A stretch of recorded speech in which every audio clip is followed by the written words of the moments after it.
Yan, maglalagay na tayong tubig. Yung saktong-sakto. Yun, isang napagandang araw sa inyo. Yung episode natin ngayon. Magluluto tayong paksiw na bangos. Ayan, meron tayong bangos. Siyempre, lalagyan natin ng ampalaya. Yan ang gagawin natin siyempre. Manggisa muna tayong luya. Kahit hindi igisa to, pwede. Pero pag ginisa yung paksiw, masarap siya. Tapos sunod na natin tong bawang at sibuyas.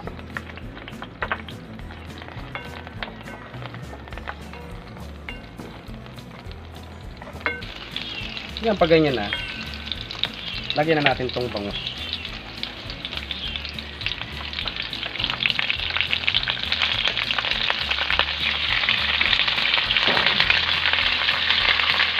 Yan, maglalagay na tayo ng suka. Suka muna.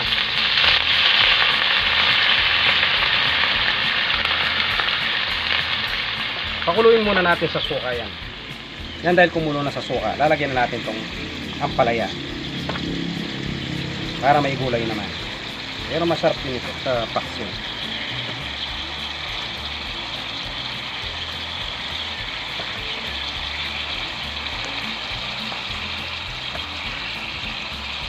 Tapos maglalagay tayong patis. Pampaalat ito. Sakto lang. Ginisa. Tapos sabay na natin itong siling verde. Yan, maglalagay na tayong tubig. Yung sakto-sakto. Yan, pwede na yan. Baliktaran na lang natin mamaya yung isda. Yan, pag ganyan na, pwede na to. Luto na rin yung gulay natin. Oh. Tignan nyo, ang tataba. Oh. Sobrang taba ng bangus na nabili natin. Kaya lang, sobrang mahal yan. Alam nyo na yung kasunod yan? Yan, ready na ang ating paksiw na bangus na may ampalaya. Siyempre, bago natin simulan yan, magdadasal muna tayo.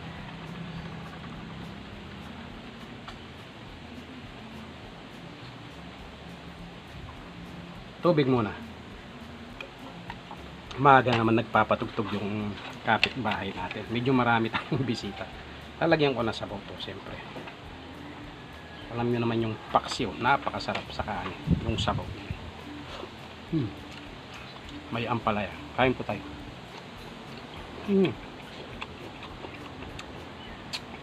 Sarap na. Yan, tig 5 piso na to bawat isa. Sobrang mahal na.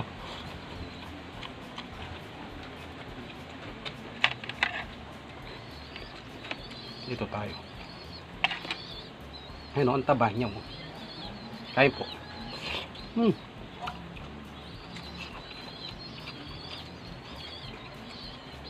Sobrang linamnam.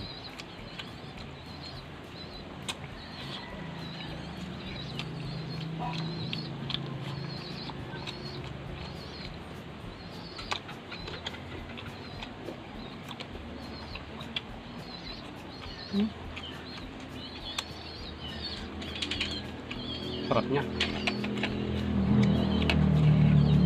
Kaya lang medyo mahal na rin yung kilo ng bangus ngayon. Nasa 280 na.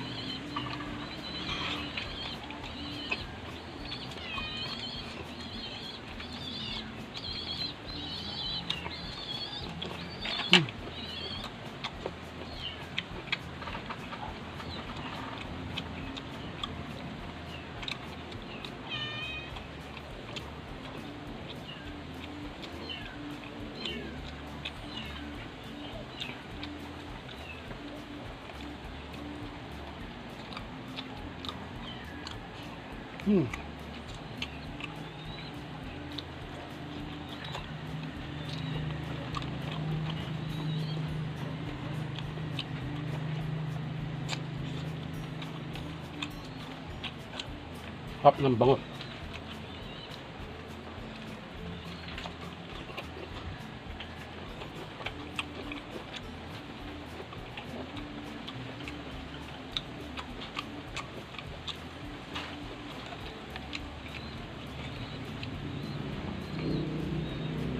Sarap dito talaga yung sabaw niya.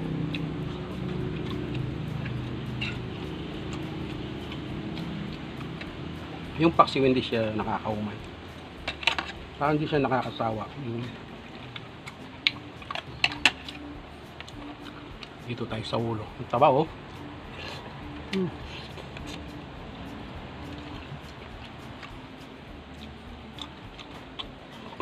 Sarap niya.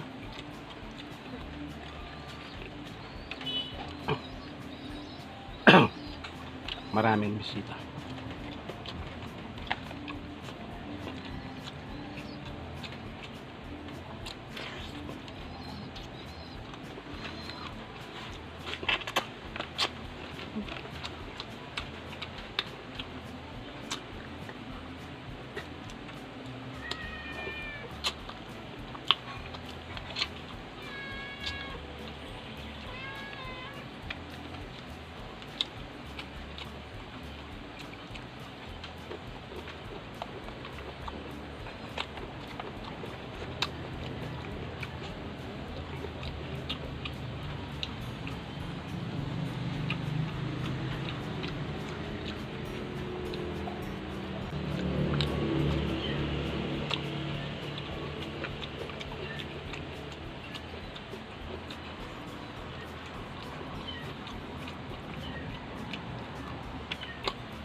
Mayroon na naman nagtapon ng kuting.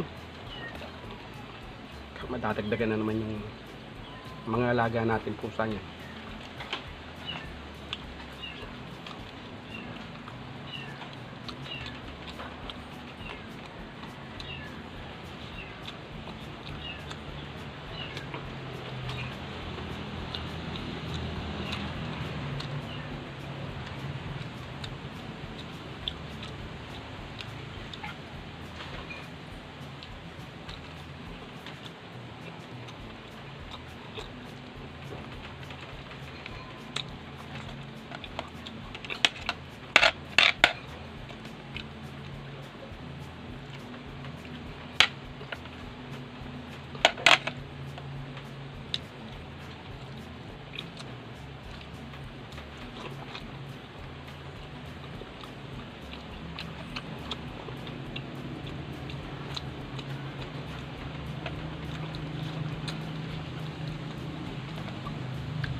Ay, salamat.